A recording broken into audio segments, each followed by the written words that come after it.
कुछ हम लोग नई वाली स्कॉर्पियो देखने जा रहे हैं। स्कॉर्पियो एन लॉन्च हो गई है। वीडियो यूट्यूब पे वीडियोस तो बहुत देख लिए, लेकिन आज हमने सोचा कि असली में देख के आते कि कैसी गाड़ी है। बहुत ट्रैफिक है रास्ते में। लगता है यहाँ पे कुछ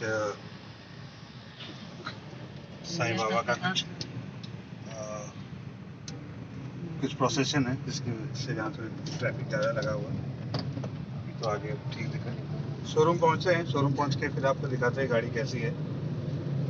यूट्यूब वगैरह पे वीडियोस पे तो अच्छी दिख रही है, असली में कैसे दिखती है ये वहाँ जाके देखेंगे और फिर आपके साथ शेयर करेंगे। मिलते हैं आपको शोरूम में। गाइस, ये आप गाड़ी का एक बार वॉक ओवर देख लीजिए कैसा है। गाड़ी बाहर से दिखने में तो अच्छी है, इसका प्रेजेंस भी अच्छा है। अगर आप मुझसे लुक्स की बात करेंगे तो सफारी के कंपेयर में मुझे पर्सनली, बिकॉज मेरे पास सफारी है, वो सफारी ज़्यादा पसंद आई। और पीछे से लुक्स मुझे नहीं पसंद आए, क्या पता नया नई नई है इसलिए नहीं पसंद आ रहे हैं, बाद में देखते देखते अच्छी लगने लगी, लेकिन फिलहाल तो मुझे पीछे से लुक्स बिल्कुल पसंद नहीं आए। इंटरनल भी आगे की सीट्स काफ़ी कंफर्टेबल है, आगे की सीट्स में कोई इशू नहीं है। आगे की सीट्स पे बैठ के देखा मैंने, इशू कुछ नहीं है।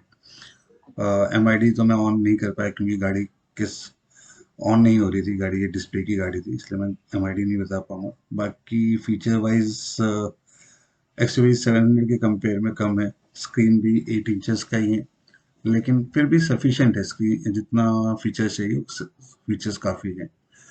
ये ऑटोमेटिक वर्जन है गाड़ी, जो हमने चेक किया वो ऑटोमेटिक वर्जन है।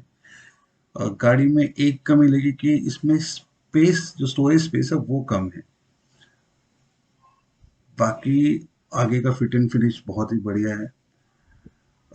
साउंड क्वालिटी गाड़ी की बहुत बढ़िया है, इसमें टोटल 12 स्पीकर्स आते हैं, तो साउंड क्वालिटी में भी कोई इशू नहीं है। ऊपर एक छोटा सा सनरूफ भी है, पैनोरामिक सनरूफ नहीं है, नॉर्मल सनरूफ है, क्योंकि गाड़ी की विड्थ काफ़ी ज़्यादा है, इसलिए सनरूफ भी काफ़ी बड़ा दिखता है। मतलब पैनोरामिक जितना नहीं, बट स्टिल फिर भी काफ़ी अच्छा है। अब आगे के लुक्स तो जैसा बताया कि वो अच्छा ही है, आगे के लुक्स में कोई इशू नहीं है। पहले की तरह तो नहीं है, पहले ज़्यादा अच्छी लगती थी, लेकिन अभी भी बहुत बुरी नहीं दिख रही है।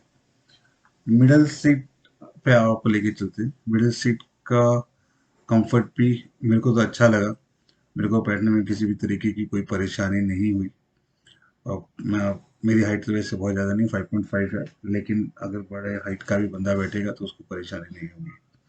मिडिल सीट रिक्लाइन हो जाती है, लेकिन आगे पीछे नहीं होती है, मूव नहीं होती है, इसलिए पीछे की सीट में स्पेस मुझे लगता है बहुत कम होगा। चल के देखते हैं पीछे की सीट में कितना स्पेस मिलता है। पीछे की सीट को आगे करके देख रहे हैं हम लोग।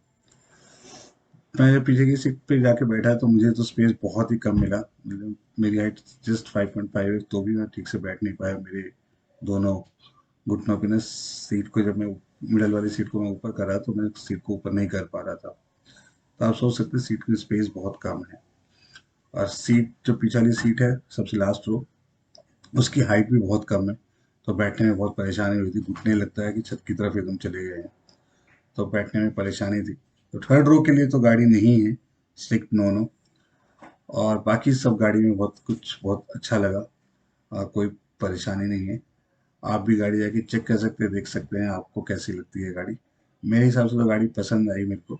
और मेरी करंट गाड़ी से अगर मैं कंपेयर करूं तो गाड़ी में ऐसे कोई इशू नहीं है। सो गाइस, हम शोरूम से वापस आ चुके हैं। गाड़ी देखी मैंने, गाड़ी मुझे पसंद आई। गाड़ी में कोई इशू नहीं, ऐसे कुछ इशू नहीं है। कुछ बस चीज़ें हैं जो कि मैं बोलना चाहूँगा। जो करंट मेरी सफारी से जो चीज़ें मुझे ठीक नहीं लगी, वो चीज़ों को मैं खाली हाईलाइट करूँगा। एक तो सनरूफ ऑब्वियसली छोटा है, लेकिन सनरूफ पे इतना इम्पोर्टेंट नहीं लगता है। लुक्स सफारी के आज भी बेटर है, अभी भी बेटर है। इनफैक्ट अभी जो न्यू स्कॉर्पियो है उसके लुक्स पुराने वाले स्कॉर्पियो से थोड़ी फीके हैं। पीछे से तो बिल्कुल भी पसंद नहीं आई। आगे से अच्छी है, बट स्टिल पुरानी वाली बात नहीं है। और स्कॉर्पियो के कंपेयर में तो मतलब मेरे को बिल्कुल, इसके सफारी के कंपेयर में तो मुझे बिल्कुल पसंद नहीं आई। स्कॉर्पियो अभी भी मुझे सबसे इंटीमेटिंग कार लगती है।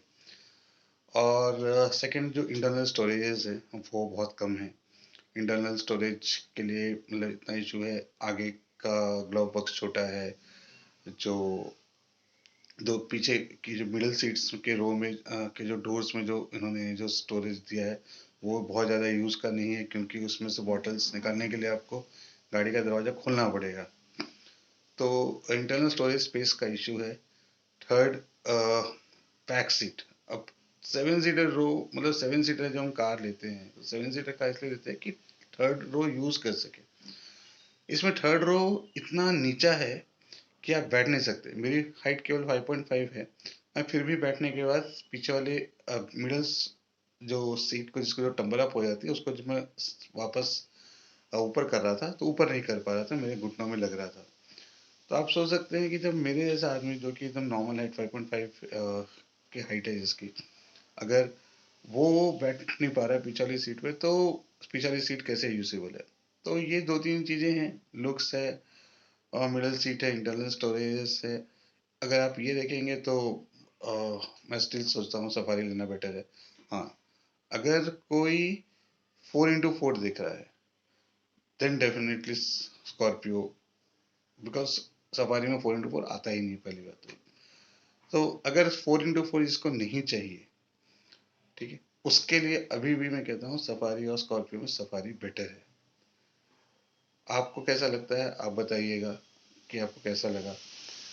अगर मैं पुरानी वाले स्कॉर्पियो से अगर कंपेयर करूं तो पता नहीं कैसा है, बट लुक वाइज तो पुरानी वाली स्कॉर्पियो ज़्यादा बेटर लगती थी, और जो पीछे का स्पेस था वो भी पुराने वाले स्कॉर्पियो में ज़्यादा बेटर था।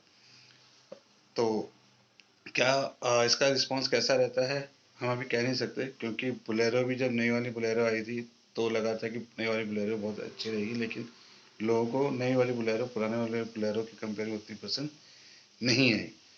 क्या नई वाली स्कॉर्पियो का भी वही हाल होता है, या फिर नई वाली स्कॉर्पियो पुरानी वाली स्कॉर्पियो से ज़्यादा बेटर होती है, ये तो वक्त ही बताएगा। मिलते हैं आपको नेक्स्ट ब्लॉग में। बाय बाय, टाटा, रबा खैर।